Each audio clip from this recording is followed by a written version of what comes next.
দর্শকরা, আজকে আমরা এখানে পেয়ে গেলাম কাঠিছড়ার বিধায়ক সুজামউদ্দিন লস্করকে। তো আপনারা জানেন যে হাইলাকান্দিতে এবার যে পঞ্চায়েতের লড়াইটা হয়েছে, এটা একটা অন্য মাত্রার লড়াই হয়েছে, এবং এখানে আমরা অনেকটাই লক্ষ্য করেছি যে কোনো দল, প্রতিষ্ঠিত কোনো রাজনৈতিক দল তেমনভাবে এখানে প্রভাব বিস্তার করতে পারেনি। এবং যেহেতু তিনি বিধায়ক এবং তার নির্বাচনী এলাকা সহ গোটা হাইলাকান্দিতে পঞ্চায়েত চালচরিত্র কী হতে পারে, তার চোখে কীভাবে তিনি দেখছেন এবং তিনি কি মূল্যায়ন করছেন, এই সমস্ত কিছু প্রশ্ন নিয়ে আমরা একটু হাজির হয়েছি তার কাছে। যেহেতু তিনি বিধায়ক এবং মানুষের সঙ্গে অত্যন্ত সুসম্পর্ক, তার তৃণমূল স্তর থেকে উঠে এসেছেন, সুতরাং তার বক্তব্যটা মনে হয় রাজনৈতিকভাবে অনেকটা গ্রহণযোগ্য হবে দলমত নির্বিশেষে। অনেক ধন্যবাদ আপনাকে, আপনি আমাদেরকে সময় দিচ্ছেন। হাইলাকান্দিতে পঞ্চায়েতে কী হতে পারে বলে আপনার ধারণা? দেখেন, এইবার হাইলাকান্দি পঞ্চায়েত নির্বাচনে আমাদের পুরানা 3টা সমষ্টি ছিল, কিন্তু এইবার 2টা সমষ্টি। তার মধ্যে হাইলাকান্দি এটা সমষ্টি আর আলগাপুর কাটলিচড়া এটা সমষ্টি। আমরা 3 জন বিধায়ক আছি AIDF দল থেকে নির্বাচিত। তার মধ্যে 2 জন বিধায়ক দল থেকে সাসপেন্ড অবস্থায় আছেন, নিজামুদ্দিন ও জাকির হোসেন। আমি দলে আছি, কিন্তু আমি আমার পুরানা সমষ্টির কাটলিচড়া সমষ্টিতে যেটা পুরানা বুট, তার মধ্যে হাইলাকান্দির প্রায় 38,000 বুট নিয়ে আমার 2টা জেলা পরিষদ, একটা রামচন্ডী নিমাইচানপুর, একটা জামিরা শাহবাদ, 2টাই আমি লড়েছি। আর বাকি সমষ্টিতে আমি এমন রাজনীতির লড়াই করিনি, কারণ আমার পুরানা সমষ্টিতে আমার সব জনসাধারণের যোগাযোগ সুসম্পর্ক, তাই আমি লড়েছি। আমার রামচন্ডী নিমাইচানপুর, সেখানে আমার নির্দল আমার সমর্থিত প্রার্থী দিলওয়ার হোসেন বড়বইয়া বিপুল ভোটে জয়লাভ করবে। আপনার সমর্থিত দিলওয়ার হোসেন? আমার সমষ্টিতে তার প্রতিদ্বন্দ্বিতা হবে কংগ্রেস এর সঙ্গে, কিন্তু বিপুল ভোটে জয়ী হবে আমার সমর্থিত প্রার্থী দিলওয়ার হোসেন বড়বইয়া। ওইখানে ট্যাক্সি চিহ্নে, ওইখানে রাইজের দলের একজন আছে আর এজিবিরও একজন আছে। কিন্তু আমি যেটা দেখতে পাচ্ছি, লড়াইটা আমার কংগ্রেসের সঙ্গে হবে।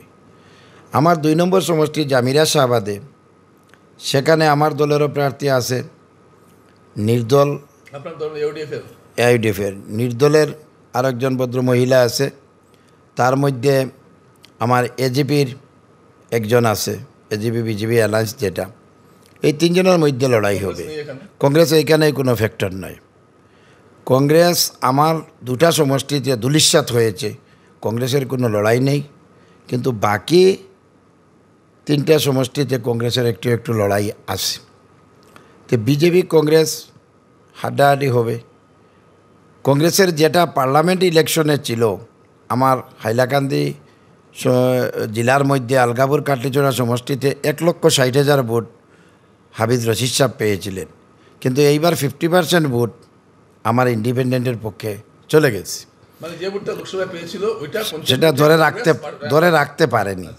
যেখানে কংগ্রেসের হাওয়া ছিল, কিন্তু কংগ্রেস টিকিট যেটা পার্টির টিকিট ভিতরে নেই, এত টাকা পয়সার লেনদেন হয়েছে, 30 লক্ষ 35 লক্ষ, এপির ক্ষেত্রে 7 লক্ষ 8 লক্ষ, তার একটা বিরূপ প্রতিক্রিয়া জনতার কাছে গেছে, যার কারণে জনতা কংগ্রেস বর্জন করে অন্যান্য দিকে ভোট দিয়েছে। বেশিরভাগ ভোট ইন্ডিপেন্ডেন্ট প্রার্থীকে দিয়েছে। দিলওয়ার হোসেন বড়বইয়ার জয় নিশ্চিত হবে। তার মধ্যে হাইলাকান্দি যেটা সমষ্টি আছে, তার মধ্যে তো বিজেপির ভিত অলপ মজবুত আছে। বিজেপির ভোটারই, হিন্দু ভোটার বেশি, মুসলিম ভোটার কম। সেইখানেও কংগ্রেস এজিপি। জেলা পরিষদ কে দখল করবে আপনার ধারণা? দেখেন, জেলা পরিষদ তো এখন পর্যন্ত ডেটা দেখা যাচ্ছে, রেজাল্টের অপেক্ষায় আছে, কিন্তু লড়াই তো কংগ্রেস বিজেপি হবে, আর ফ্যাক্টর হবে ইন্ডিপেন্ডেন্ট। আপনারা কাকে দেবেন সাপোর্ট, ধরুন কংগ্রেস আর বিজেপির মধ্যে? দেখেন, আমি একজন আমার দলের নির্দেশ মতো আমি চলব। সরাসরি তো নির্বাচনে লড়ছে না, তারপরে আমি সমর্থন করেছি। আমি দলের বিধায়ক হয়ে সমর্থন করে যে ইন্ডিপেন্ডেন্ট ক্যান্ডিডেট নির্বাচিত হবে, সেটাও দলের নির্বাচিত হবে, তার তো একটা বিরাট ভূমিকা থাকবে ভোট ঘটনার ক্ষেত্রে। ভূমিকা থাকবে, থাকলেও আপনি কি করবেন? আমি যেটা নির্বাচনের ক্ষেত্রে, যেহেতু আমার দলের স্থিতি যে জেলা পরিষদ দখলের ক্ষেত্রে সম্ভব নয়। তাই দখল নাও, কিন্তু নির্ণায়ক তো হবে, ডিসাইডিং ফ্যাক্টর তো হবে। সেটা যখন সময় আসবে সেটা বিবেচনা করা হবে, দেখে আমার দলের সুপরামর্শ নিয়ে সেটা সিদ্ধান্ত নেওয়া হবে। কিন্তু আশ্চর্যের বিষয় হচ্ছে যে কংগ্রেস হাইলাকান্দি জেলা যেভাবে অগ্রসর হয়েছিল পার্লামেন্ট ইলেকশনে, বহুত অবনতি হয়েছে। 50% ভোট ধরে রাখতে পারেনি, সেটা কাউন্টিংয়ের পরে আপনারা দেখতে পারবেন। আচ্ছা দর্শকরা, আপনারা শুনছেন যেখানে কংগ্রেসের অবস্থা, তার যে দুটো আসনে এবং গোটা হাইলাকান্দি এলাকা জুড়লেও তার কথায় বোঝা যাচ্ছে যে এবার তিনি একটা ডিসাইডিং ফ্যাক্টর হতে যাচ্ছেন, নির্ণায়ক শক্তি হতে যাচ্ছেন। যদিও বিজেপি দাবি করেছে নির্দলদের সমর্থন নিয়ে তারা এই জেলা পরিষদ দখল করবে। আচ্ছা, আঞ্চলিক পঞ্চায়েতগুলোতে আমরা কী ফলাফল হতে পারে একটু তার কাছে জেনে নিই। আচ্ছা, আঞ্চলিক পঞ্চায়েত কী হতে পারে? বেশিরভাগ নির্দল ক্যান্ডিডেট রেজাল্ট ভালো হবে। নির্ণায়ক ভূমিকাটা নির্দলে নেবেন, কারণ এইবার কংগ্রেসের যে টিকিট বিতরণে আমরা কাছাড়াও দেখেছি বা আমরা এখানেও দেখছি যে সংখ্যালঘু ভোট কংগ্রেসের যে কালচার, মানুষ কিন্তু কংগ্রেসের প্রতি অগ্রসর ছিল, কিন্তু কংগ্রেসের যে নমিনেশনের যেটা পার্টির টিকিট বিতরণে এত বিসঙ্গতি হয়েছে, যার কারণে কংগ্রেসকে বাদ দিয়ে বেশিরভাগ মাইনরিটি সংখ্যালঘু ভোটার ইন্ডিপেন্ডেন্ট ভালো ক্যান্ডিডেট উপযুক্ত দেখে ভোটদান করেছে, যেটা আঞ্চলিকের ক্ষেত্রে একই ভূমিকা। আচ্ছা, 26শে বিধানসভা নির্বাচনে তো আপনি যে প্রতিদ্বন্দ্বিতা তো করবেনই বুঝতে পারছি, তো করলে কি আপনি কংগ্রেসের কাছ থেকে চ্যালেঞ্জের মুখোমুখি হবেন না? দেখেন, কংগ্রেসের এত ভিত মজবুত নয়।